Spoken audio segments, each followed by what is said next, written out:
Okay, so we're in part 43, and God is talking directly to Noah. So we left off in the last part of him saying, I've heard fantastic things about you. So let's see what he says next. This is Book 3, Chapter 3. So verse 2 says, And now the angels are working, and when they have completed their task, I will place my hand upon it and preserve it. And there shall come forth from it the seed of life, and a change shall set in so that the earth will not remain without inhabitant. Interesting.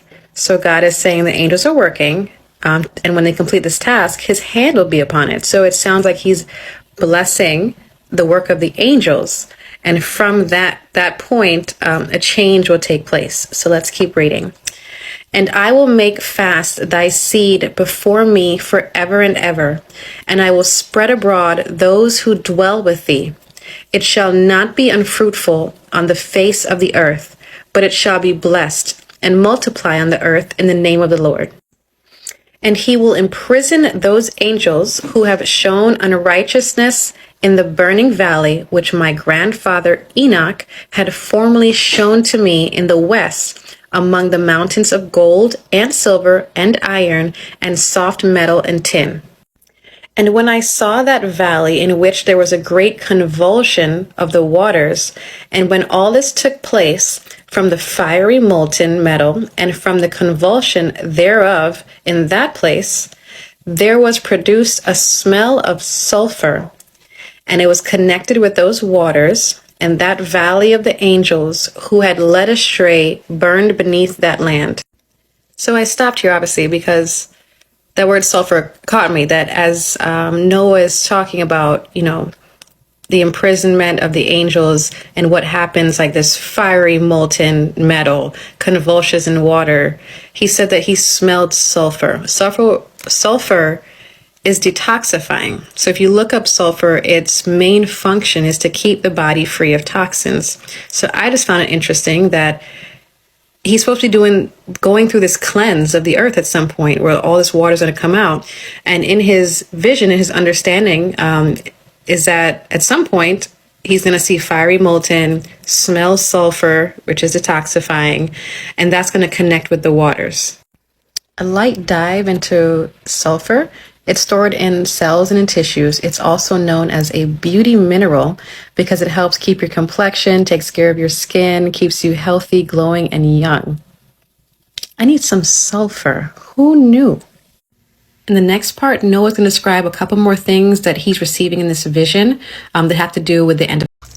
Hey, welcome back to part 42. We left off with Noah seeing a lot of things that are going to happen in the end, a lot of fieriness yet again, and the smelling of sulfur. So let's continue and see what else.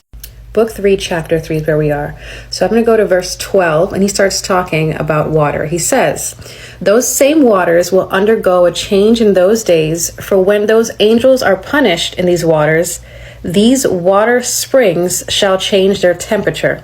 And when the angels ascend, this water of the springs shall change and become cold. I heard Michael, so Archangel Michael, say, This judgment wherewith the angels are judged is a testimony for the kings and the mighty who possess the earth, because these waters of judgment minister to the healing of the body of the kings and the lust of their body. Therefore, they will not see and will not believe that those waters will change and become a fire which burns forever. So that was interesting because I see a lot of comments, people saying like, why did he do this to these angels? Like, why did God do this to these angels? He should have known that they were going to do all these crazy things. Well, it's kind of saying here that he let them do whatever to punish them. And it's for the people of earth, he says the kings and those who possess the earth, to take this as a lesson. If God is punishing the fallen in this way, what do you think you get as a person, as a human being? And so you have to take these lessons, learn from those who have made mistakes before you, so you don't have to make the same mistakes and in turn have the same fate. It also talked about the water being cold when the angels ascend. And then it talks about in the end that will become a fire which burns forever. So that ends that chapter, which let's go into chapter 4 now. So book 3 still, but chapter 4. And it says, after that, this is Noah talking. After that, my grandfather Enoch gave me the teachings of all the secrets in the parables which had been given to him, and he put them together for me in the words of the book of the parables. Verse 2 says, on that day, Michael answered Raphael, so two archangels are talking, and said, the power of the Spirit transports and makes me tremble because of the severity of the judgment of the secrets, the judgment of the angels. Who can endure the severe judgment which has been executed and before which they melt away? So they sound like two coworkers talking in a break room, and Michael is literally saying, like, he's trembling. So he's terrified because of the severity of the judgment that he knows is going to end up happening. Think about this. Michael, Archangel Michael, he's the angel of war. Let's hear more about their side talk in the next part. Meet me there. Okay, part 43. Let's get in on this Archangel talk. It's a little bit of side talk going on. So we are in book 3 still, and this is the 4th chapter.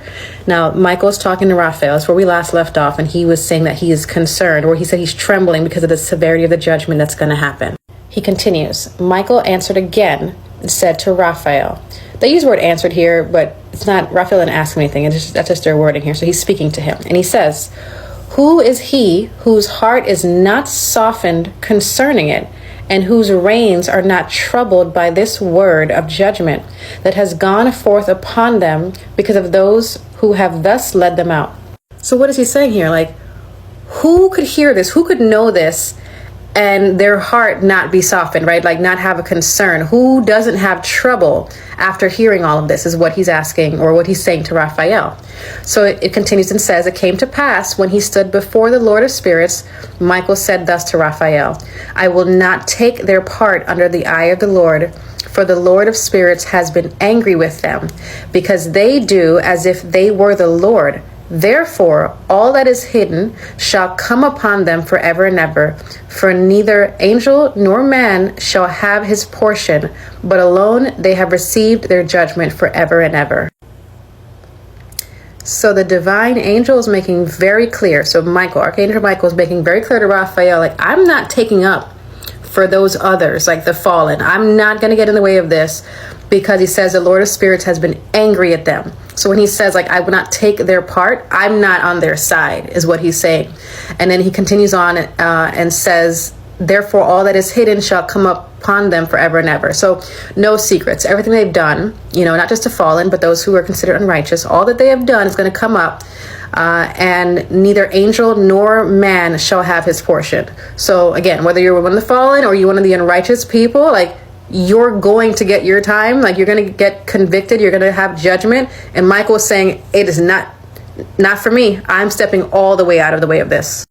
Okay, verse 5 continues and says, and after this judgment they shall terrify and make them to tremble, because they have shown this to those who dwell on the earth. So who are we talking about here? Again, the fallen. This is the judgment that is specifically for them. And the next part, they start snitching. Like, they start naming the names of these fallen. Like, their first names are here. And what is their charge? So let's jump into the next part. We're going to go through their names and what each one is held accountable for doing. So it's not like just a blanket, all 200. They're just being charged with keeping people astray. It gets very specific. So meet me there. Okay, so welcome to this part. One of the angels, when I start discussing him, is going to upset some people. But I think that's what we're here for, right? We're here to learn, to challenge what we believe we know, and to see if we can get some kind of better understanding. So let's jump right into these angels. We left off with Archangel Michael saying he's not going to be involved with those fallen. So let's see. There are about 5 or 6 fallen angels that they refer to as the chiefs of those that all fell. So let's see their names and what they are responsible for. The first name is Jachan. That is the one who led astray the sons of God. So they're having him as like one of the chiefs. And he brought them to earth and led them astray with the daughters of men. So he's one of the ones that we know was kind of his idea. I would believe that he's probably under Azazel, who we learned earlier was like the main person or the main spirit, the main fallen. The second one is Asbeel. He imparted to the holy sons of God evil counsel and led them astray so that they defile their bodies with the daughters of men. So when they're saying like he gave them counsel, like he's egging them on. He's telling them this is something that we should do. The third one is Gadriel. It is who showed the children of men all the blows of death. He led astray Eve and showed the shield and the coat of mail and the sword for battle and all the weapons of death to the children of men. And from his hand they have proceeded against those who dwell on the earth from that day forevermore. Did you catch who that was? So they're saying here that Gadriel is the one that was responsible. Like this was the entity that went and, hid itself as a serpent and led Eve astray. Very, very interesting. Now, I know people are like, no, the serpent was a devil. It was always a devil. Read the Bible. Just go to Genesis 3. Read the Bible. It just says a serpent. So we know that something came in the form of a serpent. Here, it's giving it a name, that this particular entity had a name. One thing about the Book of Enoch is that they use the word Satans with an S a lot, plural. That was just the name that was ascribed to all these spirits.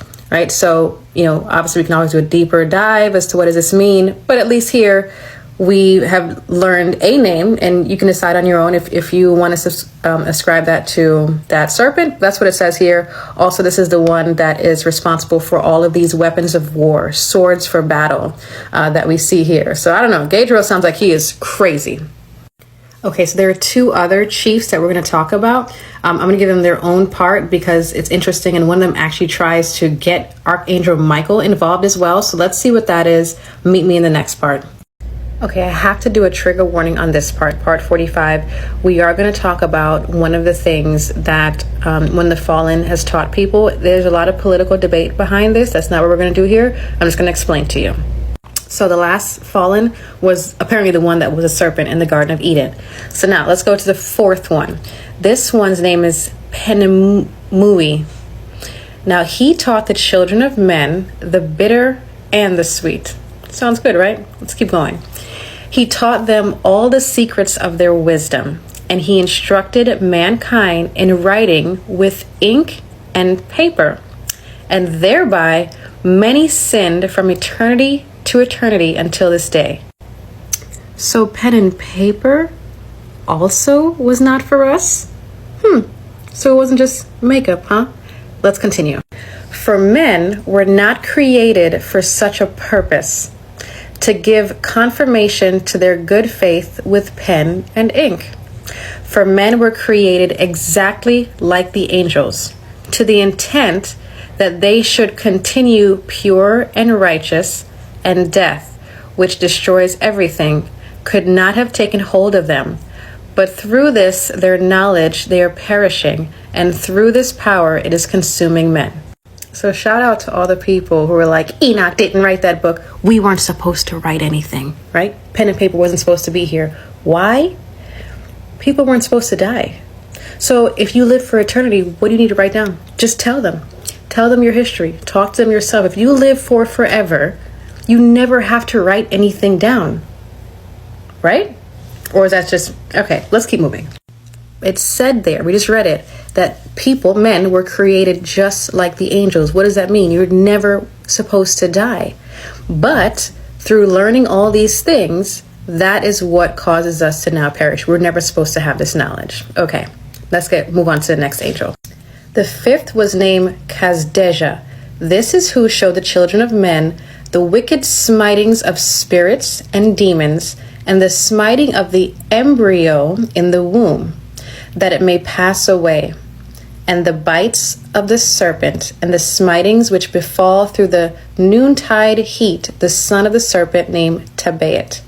So that's a wild verse. So he's the one responsible for teaching humans about spirits and demons, also spell work, and he's the one that is accredited with teaching humans how to have abortions.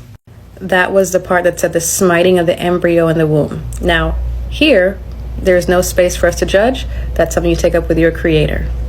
Let's go on to the last fallen and see what he was trying to get from Michael in the next part. See you there.